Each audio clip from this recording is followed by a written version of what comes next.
Hello friends, आज की इस वीडियो में हम आपके साथ शेयर करने जा रहे हैं बिल्कुल न्यू रेसिपी क्रिस्पी और क्रंची विंग्स बनाने की।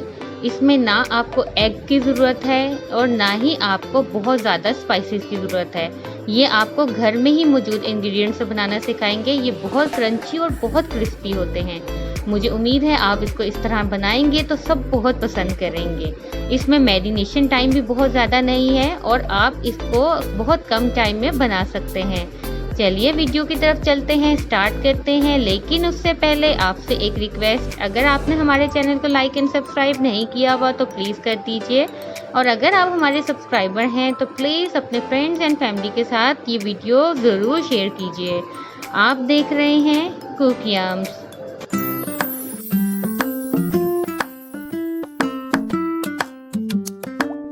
सबसे पहले हमने लिए 1 किलो के करीब विंग्स। उनको अच्छी तरह से साफ़ कर लीजिए। या हमने फ्रोज़न विंग्स लिए हैं। हम इसको तब तक बाहर रखेंगे जब तक इसकी बर्फ़ मेल्ट नहीं हो जाए।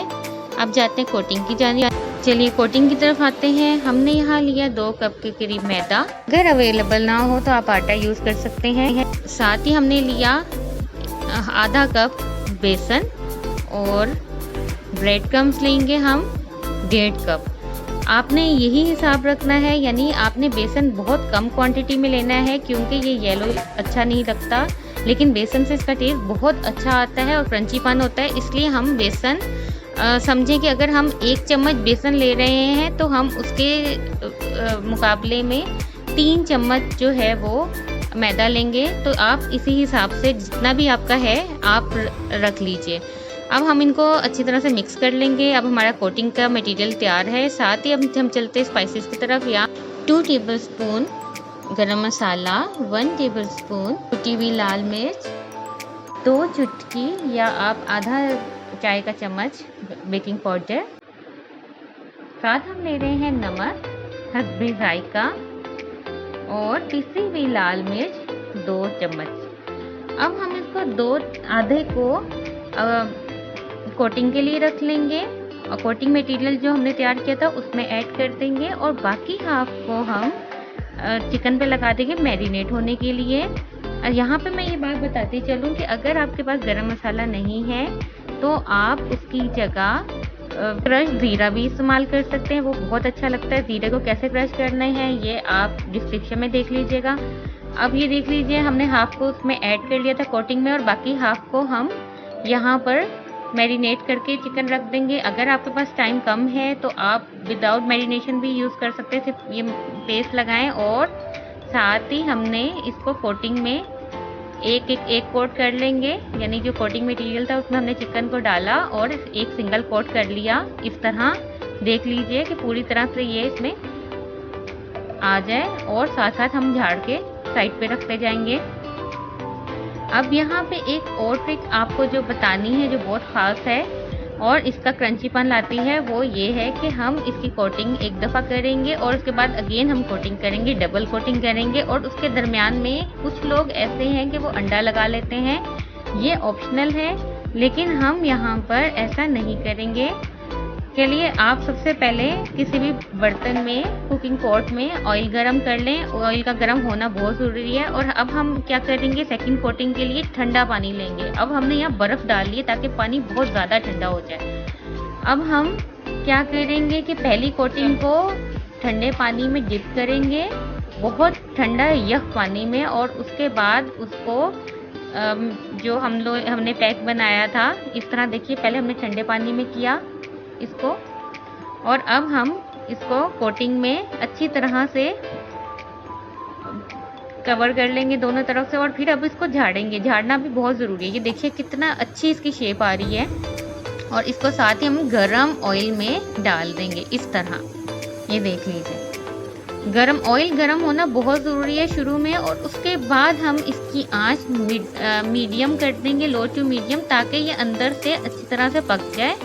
ये देख लीजिए 1 बाय 1 हम ऐसे करते रहेंगे, कोटिंग लगाते रहेंगे और इसको हम गरम ही ऑयल में डालते रहेंगे। अगर आप चाहें तो आप इकट्ठे पहले डबल कोटिंग करके रख लें और फिर एक साथ डाल लें। और अगर आपको जल्दी है तो जिस तरह हम कर रहे हैं उस तरह आप कर सकते हैं। ये देख लीजिए अब जब एक साइड इसका कलर चेंज हो जाए, गोल्डन ब्राउन हो जाए, तो तब हम इसकी साइड चेंज कर देंगे इस तरह। इस चीज़ का ख़्याल रखिएगा कि अगर आप एक्सपर्ट हैं तो बात अलग है, लेकिन अगर आप बिगनर हैं तो आपको इस चीज़ का ज़रूर पता होना चाहिए कि इसमें चम्मच बहुत ज़्यादा नहीं चलाना। जब इसका कलर चेंज हो जाए तभी हम इसको दूसरी तरफ चेंज करेंगे, पलटेंगे। ये देखिए कितना अच्छा वो कितना क्रिस्पी और क्रंचीपन इसमें आ गया है। अगर आप इसको मज़ीद क्रंची करना चाहते हैं तो आप एक दफ़ा कोटिंग और भी कर सकते हैं। इसमें कोई ऐसा मसला नहीं है कि आप बार-बार कोटिंग नहीं कर सकते। जितना चाहें कर सकते हैं, लेकिन यहाँ पे डबल कोटिंग भी बहुत होती है। आप जो रेस्टोरेंट्स में खाते हैं उनमें डबल कोटिंग ही होती है। लेकिन अगर आप इसे ज़्यादा भी चाहें तो कोई ऐसा इशू नहीं है। आप इन विंग्स को फ्रीज़ करना चाहें तो वो भी कर सकते हैं। ये देखिए इनका कलर बहुत अच्छा हो चुका है और लो टू मीडियम फ्लेम पे हमने इसको 5 से 10 मिनट तक पकाया और अब ये पूरी तरह से पक चुके हैं और सर्विंग के लिए बिल्कुल रेडी है। उम्मीद है आपको ये रेसिपी पसंद आई होगी। लाइक और कमेंट करके ज़रूर बताइएगा और अगर आपको ये अच्छी लगी तो अपने फ्रेंड्स एंड फैमिली के साथ ज़रूर शेयर कीजिएगा। अपना फीडबैक भी हमें दीजिएगा। अपना बहुत ख्याल रखिएगा और देखते रहिए कुकियम्स। अल्लाह हाफिज़।